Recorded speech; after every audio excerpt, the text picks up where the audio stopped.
I want to talk right now about how to add and subtract fractions.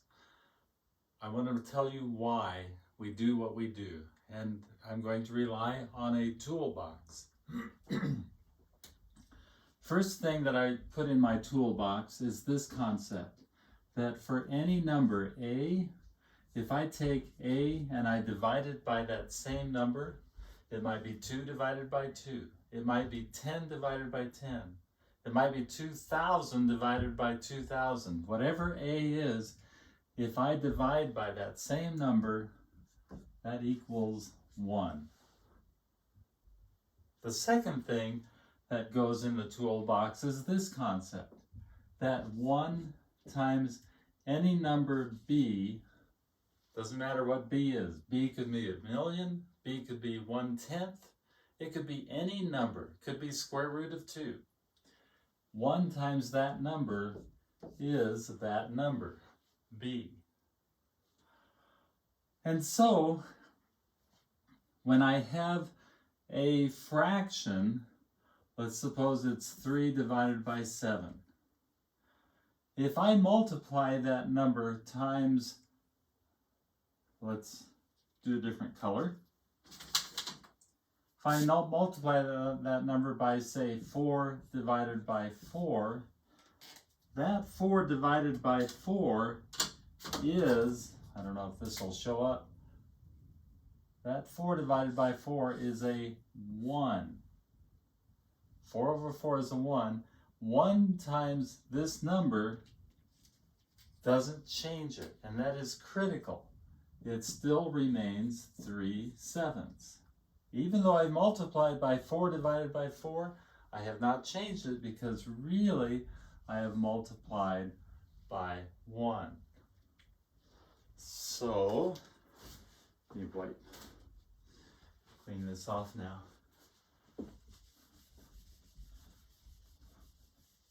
I'm going to keep these up here because they are just very critical to what I'm doing. Let's suppose I'm going to add 1/2 and 1/3. Let's do a picture along the side here. Let's suppose I'm looking down at a pie. Apple pie, cherry pie, that kind of pie. This is half of the pie. This is 1/3 of the pie. I'm going to add these two together. This is 1/2 and this is 1/3.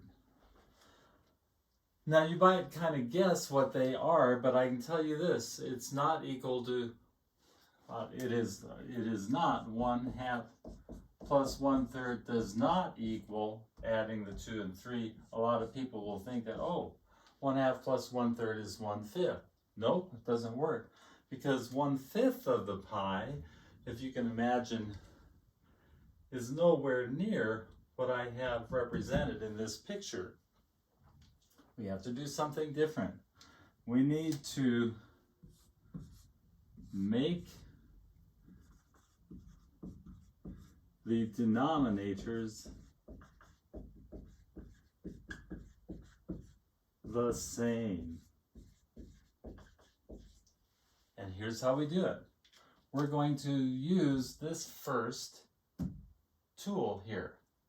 We're going to say, well, what is a common denominator? What is something that I can do that will make this and this the same? The answer is, if I multiply 2 times 3, I'm going to get 6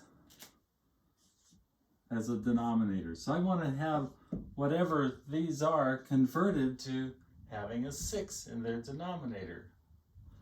To do that, I'm going to take this first one and multiply it. I think, what do I need to multiply 2 by to get 6? Well, the answer is 3. 3 times 2 is going to be 6. Put a dot there. Oh, let's make sure we do a multiply. But I've got to rely on this second rule here, I don't want to change this. I want to multiply by 1. What do I have to do to make this thing equivalent to 1? I need to have that same number on the top. I need to have a 3 divided by 3, because then, and only then, do I have a 1 there. It's represented by 3 divided by 3. Before we finish this, let's now go to this guy. What do I have to multiply this 3 by to get 6 in my denominator? The answer is 2. 3 times 2 is going to equal,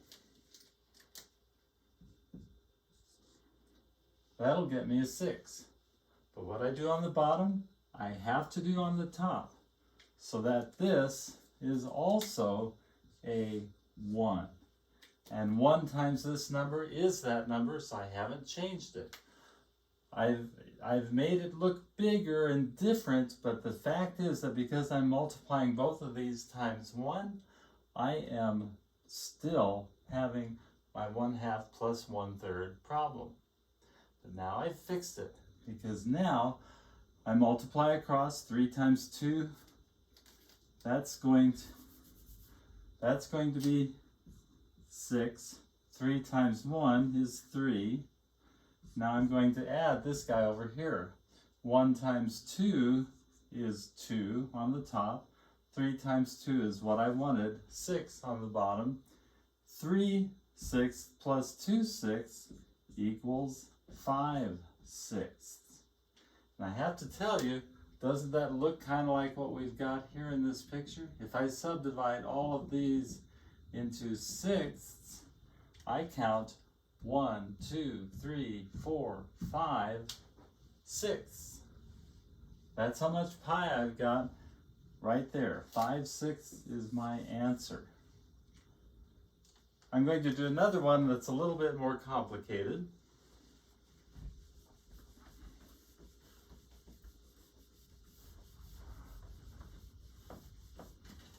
But the principles will be the same.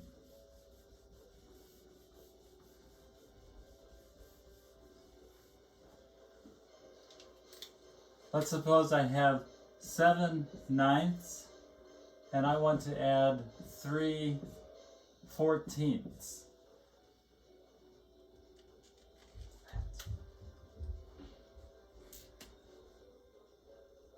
I need to get a common denominator between 9 and 14. This is where you want to be able to factor things into primes. 9 is equal to 3 times 3. 14 is equal to 2 times 7. The least common denominator that I can have to do all of this, you probably remember that term, least common denominator, is going to be 2 times 3 times 3 times 7. I don't have any that I can share, so I have a 2 there, I have 2 3's here, and I have a 7. And when I do that, 9 times 14 is what that is. That's going to be 126. But basically, I need to say, all right, over here, for the 9 to get the common denominator, I'm going to have to multiply by 14. But if I do it on the bottom, I have to do it on the top. For this guy, I need to multiply both top and bottom by 9. 9 over 9. Again, what I have done is 14 over 14 is a 1. 9 over 9 is a 1. With that, I now can complete my multiplication. 14 times 7, pen, that's going to be 98. On the bottom, I have 126. I'm adding that 3 times 9, which is 27, over the same denominator, 126, and I'm going to get 7 and 8 is 15, write the 1, write 5, carry the 1, 1 and 2 is 3, 3 and 9 is 12. Boy, I get an answer that is very close to 1, but it's just a little bit less. Nevertheless, 7/9 plus 3/14, when I add them up, I get 125 126. Now, you may be thinking, let's just do the calculator on this. The calculator is going to give you a decimal here, a decimal here. It's going to add these up, and you're going to get a decimal that's like 0.98 or 0.99, and you're going to think, oh, but the decimal doesn't give you a picture of what is really happening. Not like this. Do the fractions. Stay with the fractions. So just to recap, we have a over a is 1.